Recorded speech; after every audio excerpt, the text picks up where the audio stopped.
Hey guys, we're talking bugs, possessions, and F-bombing preachers for the first episode of the Outcast After Show. You're tuning into the destination for TV superfan discussion, AFTERBUZZ TV. And now, let the buzz begin. I know, I had to look up the name of this song, but I knew for sure that was definitely Robert Smith.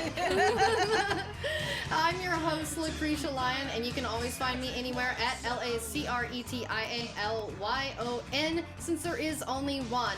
I'm filling in for our usual lead, the Lex Michael, and you can always find him at the Lex Michael. But right next to me, I have two lovely ladies. Introduce yourself to my left here. Hi guys, I'm Joelle Monique. You can find me everywhere at Joelle Monique. Hello everyone, I'm Abby Vega. You can find me on Twitter and Instagram at _Abby Vega. All right, so I guess let's just get right into it. Yes. How awesome was that opening scene of the kid bashing his head into the bug? Like, oh, did he really just do that? Yeah. I was like, it's so gross, but so cool. Yes. That was a perfect introduction to this show. It really set the tone of like, we're gonna get creepy and we're gonna get gross and we're gonna hurt children. Yeah, they wasted no time at all. Yeah, I love that. And that's how Robert Kirkman does it. He, Yes. You know, kids are not safe, you know, everything's gross, and, you know, we just can't wait for more. Yeah, it was good. Yeah, and basically what I like about this show is there's really just like one thing going on the whole time. Like, it's all about getting into the story, which is about possession in this Kyle Barnes and what necessarily is his power and how he's the one that's able to talk to these. Joelle, you said you were a fan of the comic. Yes. So can you maybe give us a little insight into... So in the... I'm taking all my rules from Game of Thrones and trying to be very careful to not give any spoilers or anything great to come away, because if you read the comic, the first, the pilot episode is like a panel for shot remake.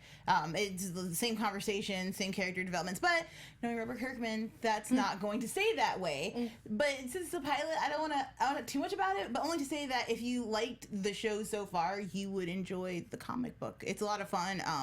Artwork is beautiful and it's very creepy. The cool thing about the show was the tone came across much stronger, I think, in the pilot as opposed to the first issue of the comic, where you were questioning a lot of things. And there's a topic you're like, I don't even know what this means. Like, everything felt very cryptic, but the actor did such a great job of embodying, like, you know, what these words actually mean and where they're going. I thought it was a lot clearer than the comic book, first issue to first issue.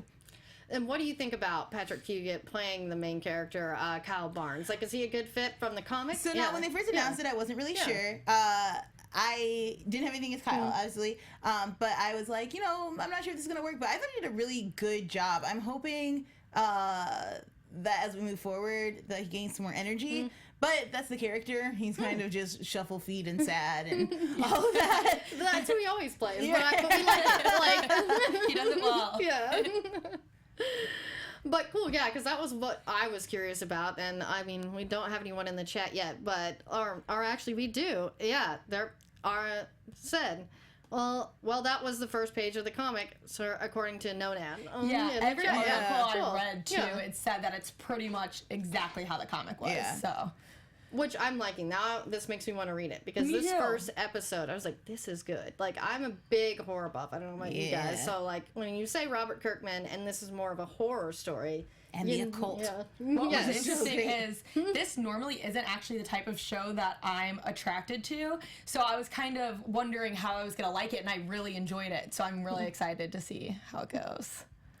Yay. I'm looking forward to when it starts to veer away from the comic. I like that it starts in the same place, because that just seems reasonable to me. These are the people we've kind of grown to love. But the best thing about watching Walking Dead, if you're reading the comics, is like, that didn't happen. Why? This person showed up early. I don't understand. Where are we going now? So I'm hoping we can get into that, and then we can start talking about the differences and kind of what that means. Yeah, I'm glad you're here. I was actually wondering, did anyone read the comics? So I'm glad that you're going to be here to offer that insight to what changes and what's kind of staying the same. It'll be good to have someone with that kind of information. Yeah, because that's always interesting when you have people who read the books or the comics or whatever to know, because there's always going to be differences. Yes. But this is apparently a shot-for-shot, remake of the first comic, which is cool. And I like when they do that, just like how Sin City was done. But yeah, like we like it when it goes off as well. Yeah. So then we can have Twitter wars, right? Yes, bring it on. What's better? But cool. So I guess we'll just start talking about the episode. Obviously, that first scene was just very, like, awesome and dramatic. But yeah, as it went on, I mean, when he starts... We don't have to start at the beginning. When he beat the kid, I was just like, what? I know. I was in shock. I was like, oh my gosh. But obviously you saw that coming because he was talking about hitting his mom. But I wasn't sure if the show was going to pull any punches, though, once the camera started rolling. You know, like...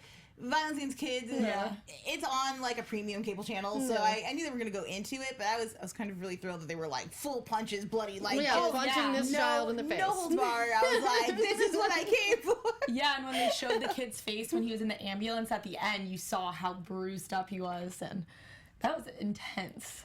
Yeah, and that's what I like about the show. That's the best word to describe it, is intense. Yeah. Like, I was hooked the whole time, and I really like Reverend Anderson. I mean, I love how he's throwing F-bombs, and he is... I loved her intro. He's almost like Jesse Custer Preacher. Yeah. The cool thing about our preacher here is that he's like a true believer, which I like, that there's at this point in time, he's not doubting anything. Like, he's... full, like, I'm just gonna go in there and take care of business and, like, hold tight to my faith, but also I'm a human being, and I can be a little, swirly and less than things, and it makes him kind of like a man of the people, which I think is a really cool place to start a story. Like, a preacher is really trying to connect and save his people versus a guy who's just so completely lost and out there on his own, and them kind of coming together to solve this horrendous and terrifying problem. Yeah. I think it's really set us up for a really nice story. I'm so excited for the season. Yeah, because what I loved is the scene in the car with Kyle, and Kyle asks about his son, and he immediately puts that away. He obviously wants to keep his personal life and this separate, this mission that he seems to be on, and now he's got Kyle, who seems to have a way with this possession, Yeah, their duo status, I think, is going to be interesting. It'll be interesting to see how they kind of play off each other, and I really like buddy comedies a lot, and that kind of, like, you can clearly see kind of them, like, grabbing beer soon and, like, kind of shit-talking each other, so looking forward to getting into that kind of, over this kind of melancholy groove and into, like, the I can tell you anything kind of space. For sure. I know, and what I love is all the little pop culture references in here, like the I Want to Believe poster, because I'm a big X-Files fan. Great. Oh my gosh, I lost my marbles at that. I was like, I love cross TV things. Yeah, like, and there were so many little things in his room. I think I missed some of them. Like, because the castle, I was like, is that the Grayskull Castle? Like, I don't even know what that is. That's Robert Kirkman. Yeah. I was like, that would be He-Man, Well, we'll have to keep an eye out for more of that for their as little it goes pop on. culture. Yeah, you know how he does. Like, And what I thought was funny is David Denman playing Mark Holter, Megan's husband, because I'm like, oh yeah, he was Pam's boyfriend on The Office. Yeah. And I like that I like traditional cop. Like, he's so gruff and short sentences, and like, I don't like it and I don't understand it, and that makes me mad. And it kind of adds a nice touch of comedy into this very heavy, like, both the Mark and I cannot remember the wife's name. I have it written down. Megan, yeah. Megan, Those two are hilarious together, and I'm hoping we get a lot more of their banter as we go on.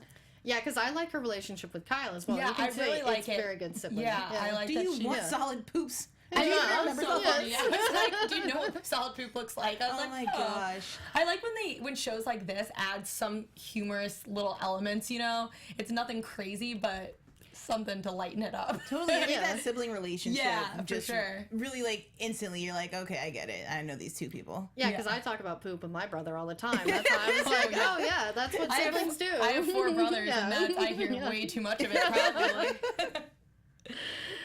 But yeah, that's the thing, is like it's not completely dark. Just like The Walking Dead is not completely dark. There's all these fun moments, and as we see, because there's a lot of like, you know, like David Dimon, comedy actors, and you know, Toby Huss is the mayor. You know, he's voiced like every cartoon we used to watch that was for adults, like King of the Hill. Yeah, I feel like it's necessary in shows like this to have a little bit of the humor and people who can do it a little. Definitely. Especially when you're going to be exercising children. Yes. It's like you're going to be punching kids in the face. Also, the kid, I don't know the actor's name, but he was incredible. Yes. Yeah, he really put on a performance. Yes, I was very impressed by him. Because he's got to be pretty... How old do you think he is? Maybe 9. Yeah. Like, maybe. He was really good. It's one of the better exorcisms. Like, we have saturated in exorcisms in pop culture currently. Oh, yeah. And they're all kind of shot the same. And even though this felt definitely like a traditional exorcism, there was also more of it felt less demony and more like person to person. Like you felt like you in the same way that the exorcism does, you're talking to a specific demon. There's someone very specific behind this, controlling this kid with an agenda. I think that's really cool. Yeah.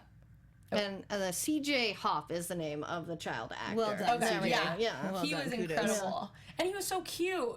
So then when he was all creepy, I was like, oh, maybe you're He not. starts munching on his fingers like they're potato chips. Yeah, I my was... God. Yeah, that It was was- so It cool. was cool and Yeah. super gross, but I enjoyed watching I know it. Foley must have been having a good time. Like, we get to do what? Yeah, Eat that bones? little Definitely. kid probably like told his friends, he's like, look what I get to do, and probably having so much fun. Right. with Like, I get to eat my own finger. Yeah. I know, and I fit myself like eating the other day, and I was like, God, I'm such a fatty. And then I see this kid do it, and I'm like, okay, it's not just. I just I've got didn't some finish. control. Like, And like all the effects and everything were great too. When he headbutted his mom, and then it was just rush of blood my down her gosh. face. It was everything was so well done. I was very impressed. So Yeah, that was the thing. Is the direction and the cinematography of this was just really cool and really Yes. spot on. Like It was yeah. beautifully shot, and I'm glad they kept it this gray. Like, it's so dark. My roommate walked in the middle, and she was like, the hell are you watching? She thought it was a movie, actually, which speaks a lot, too. Again, I'm loving, like, the Game of Thrones high-quality aspects of shows we're getting, and especially because horror isn't often treated with this kind of respect. I want to say, like, it's usually relegated to, like, you know, be horror, and we'll do, you know, some cheesy stuff, and they get less budget. This was really well done. yeah, and with that being said, I was actually talking to my roommate about this. It's just that with the great quality and how many good shows are out there, I feel like if you don't do that high quality good stuff, your show's just not gonna last. Yeah, and to me, this fits so much better with the tone of what you can tell Outcast is, as versus like Ash versus Evil Dead, which is also a horror show. It's supposed to be cheesy and just right. blood guts everywhere. This keeps it very more grounded, realistic. Yeah. So it was all well done.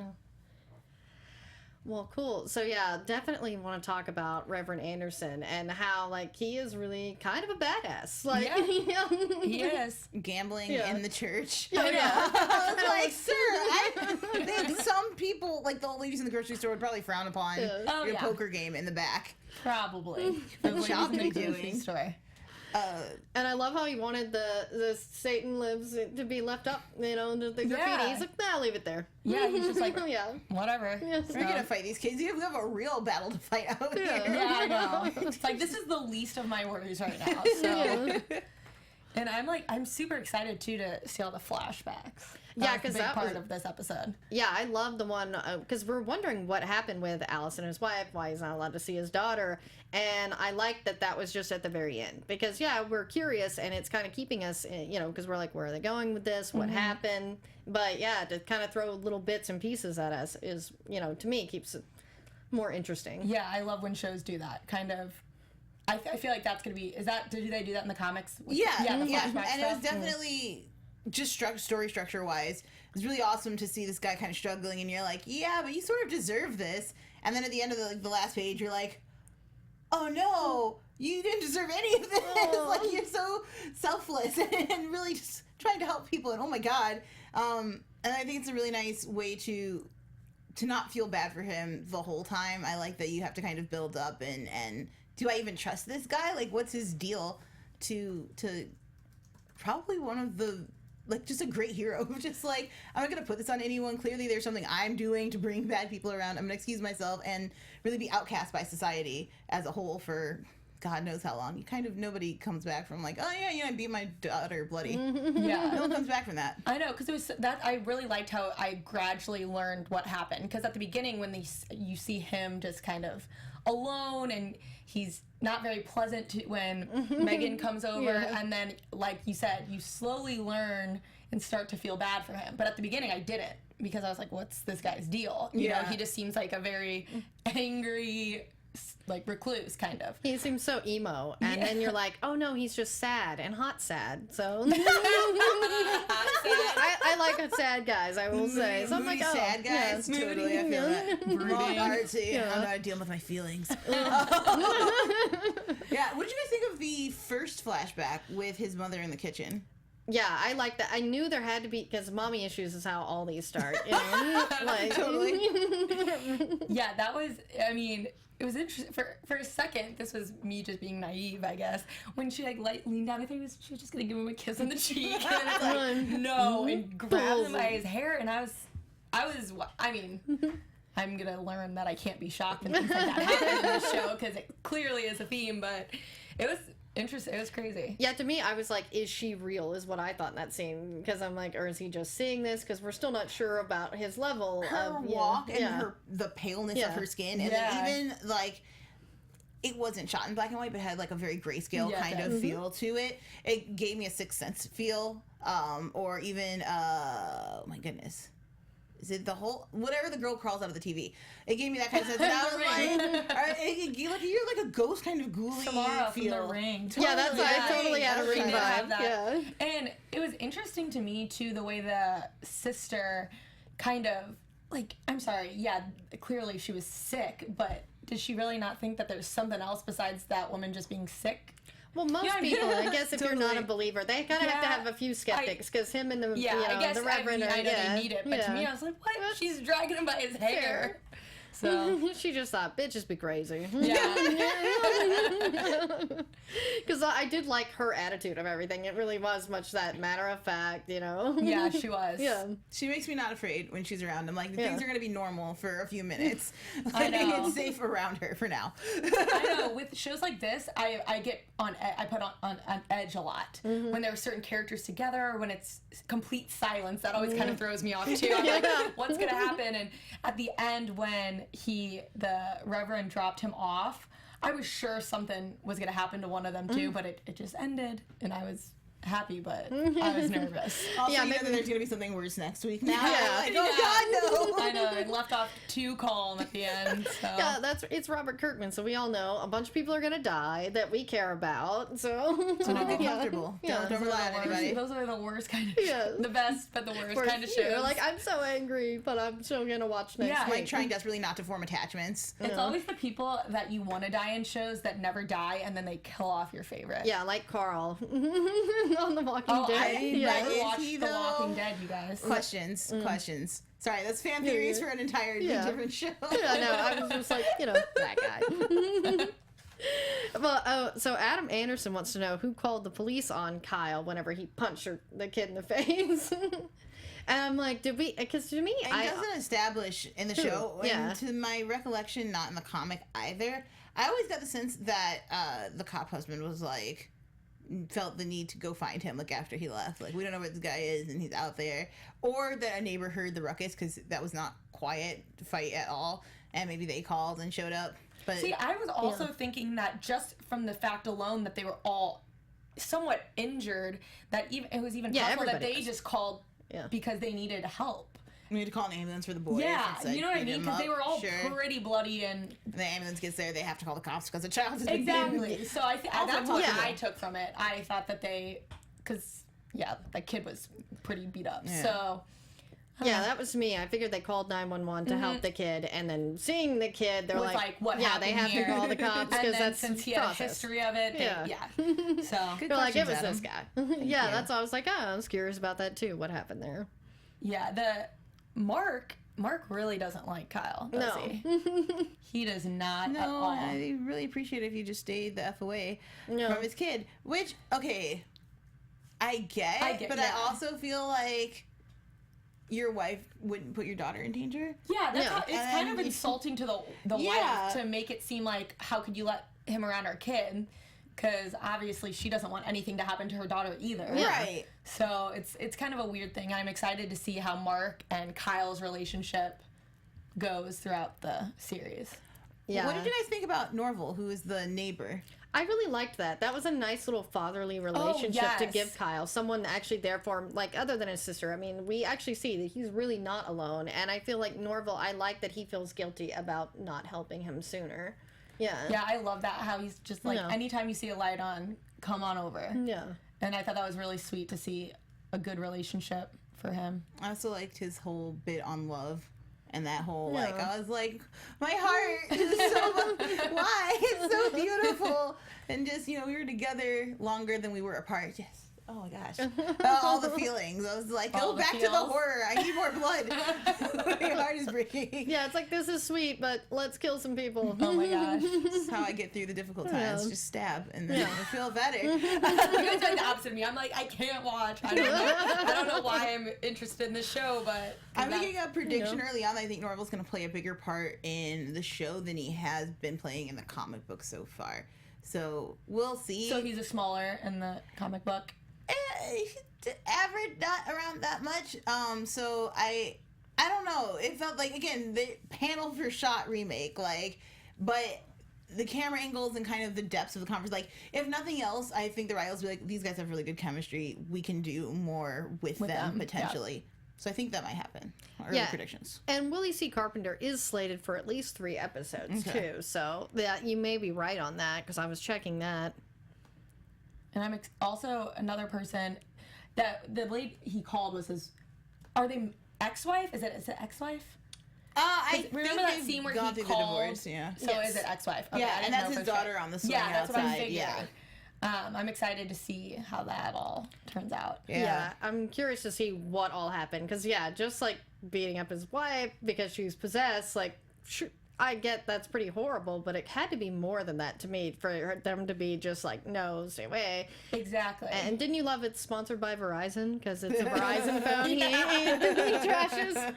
His Verizon phone. Yeah, I'm really excited to see more flashbacks, first of all, of what exactly happened and what had been going on. And then I'm really excited to see how Allison and Kyle's relationship works now. Obviously, they don't talk. That's what it seemed like, because she was like, is this Kyle? And then he freaked out. Well, and his sister's like, you don't call the one person you're not supposed to call if I give you this phone, which is obviously his wife. Yeah, and I'd imagine he has a restraining order that even, that's why it's like, you can't call her. Because what's so interesting to me now and what I want to know is, when was the one who was super possessed and all, how did it end up that she just has the daughter? I know the whole beating thing, but I'm just so excited to see how everything went down. So hopefully that comes up. I'm trying not to give away. I know, I see you itching. You're like, I want to tell you. Don't say anything. I know, it's like, I wish I knew and I want to read the comics, but it's kind of it's fun to not know what's happening. Yeah. And get that element of surprise. But like you said, it'll change and you'll get plenty of shockers, I'm sure, as well. I'm looking forward to them. Yeah, that's always fun.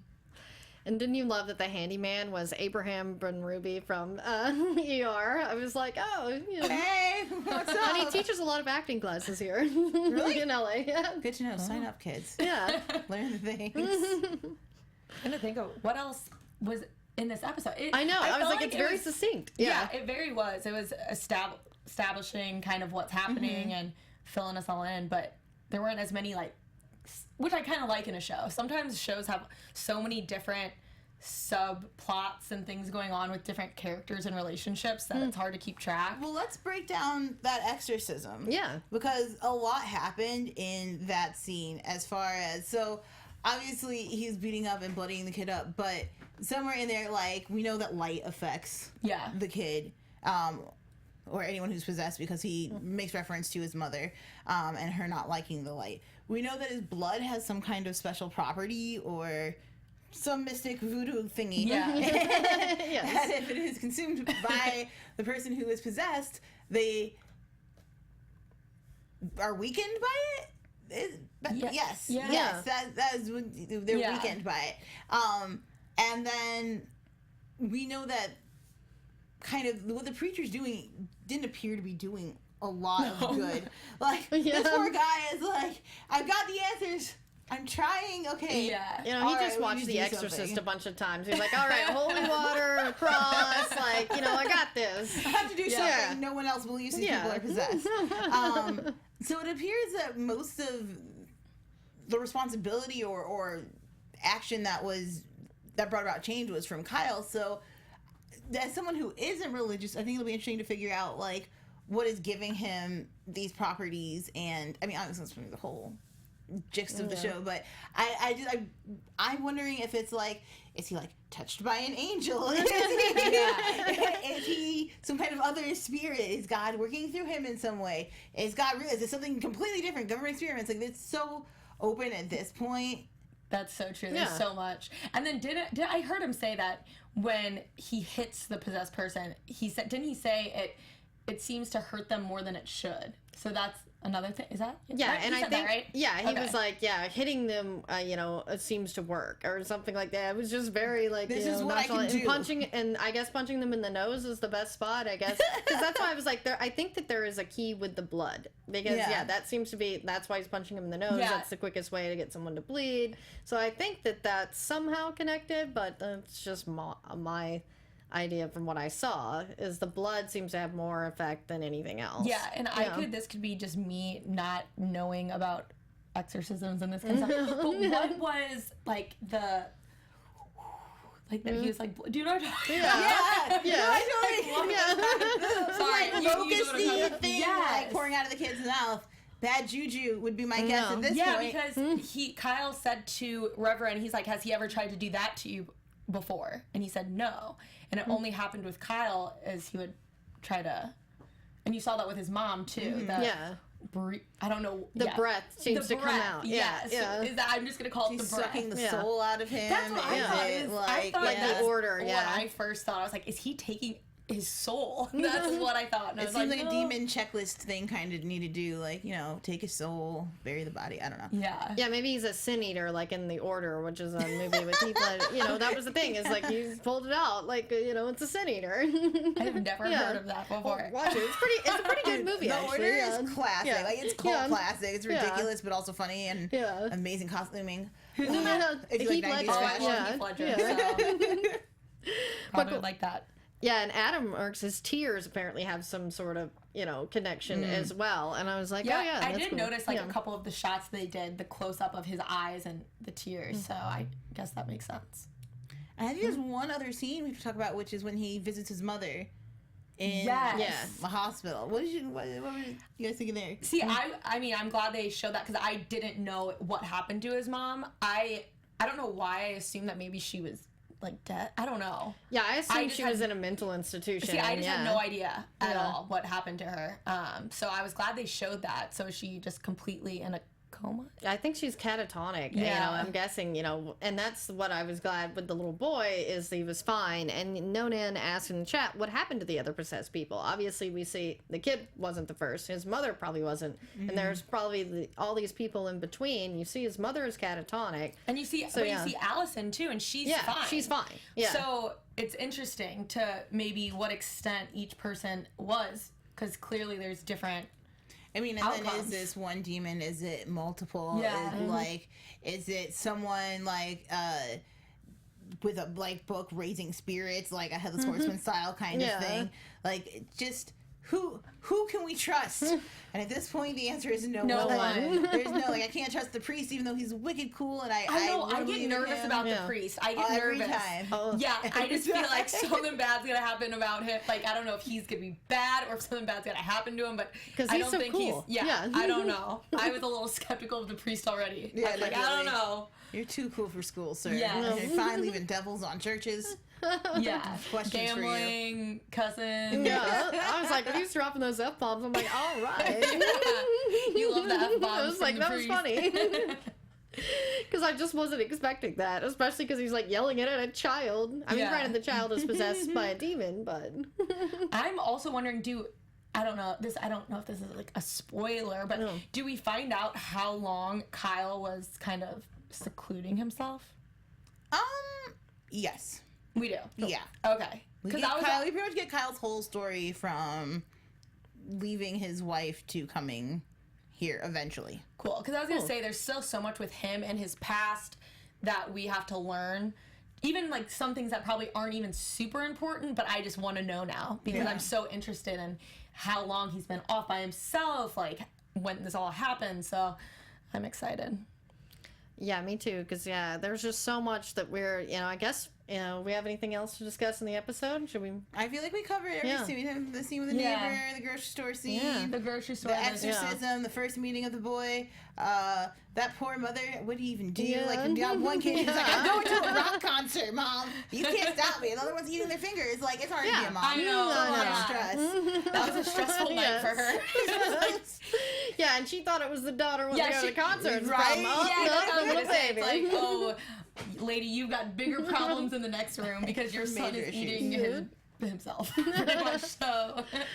So cool. Yeah, I think that's everything. I guess we'll move into predictions. Yeah. I can't go first. I'm so bad. Now, your AfterBuzz TV predictions. You gotta know, but I have any predictions based off things I don't know. Is my strategy until we get further into the season to see where we're veering off and stuff. And right now, I don't really know how. I feel like I know a lot because again, I don't know where they're going next. Yeah. But I think we're gonna get more personality out of Kyle than we do in the comics. Like Kyle in the comics is kind of a by the gut kind of person. And the art is beautiful and it reads really well, but these actors have really stepped into these characters and are making them their own. I'm really interested to see what Farragut does with Kyle and how, like, his kind of emotional in-between stages. Like, we know why Kyle's doing these things, but I want to see, like, how Kyle feels while he's doing these things. So I'm really excited to see a more emotional, vested Kyle. So I am just going to guess that something bad's going to happen with Reverend. That's just bound to happen. I don't know when. I don't know when, but I'm thinking it's going to happen. And then I'm also really just excited to see, I think that people are going to find out what really happened between Kyle and his daughter. And I'm hoping that we'll get to see him reconnected with her and see a relationship between him and his daughter. I'm hoping for that, so... Yeah, and that to me is like, I feel like we will sort of get like a happy reunion, but it is Robert Kirkman, so it may not last. And that's what we like to see because obviously in that flashback we saw he is not this crazy abusive person that, his wife or ex-wife has made him out to be. And yeah, to me, what I predict is we're going to see them, they seem to be on a journey. So they're going to be maybe traveling more, him and Reverend Anderson kind of going around and, fighting the demons. Yeah. And so, and I think that they'll learn. Road trip exorcism movie. I know. I know they've got to give us some like Smokey and the Bandit music and a classic car, and then we're really in business here with the buddy comedy. Oh, I like that, which he just asked. Yeah. So Adam Anderson, again, you're great, Adam. Thank you for being our guest and asking amazing questions. That's so interesting. So yes, do you think the sister will be possessed? I can see that happening. Because it's always people who are important to him. Yeah, and right now she seems to be the very, sane, grounded one in this, not believing in it. So of course it's going to happen to her.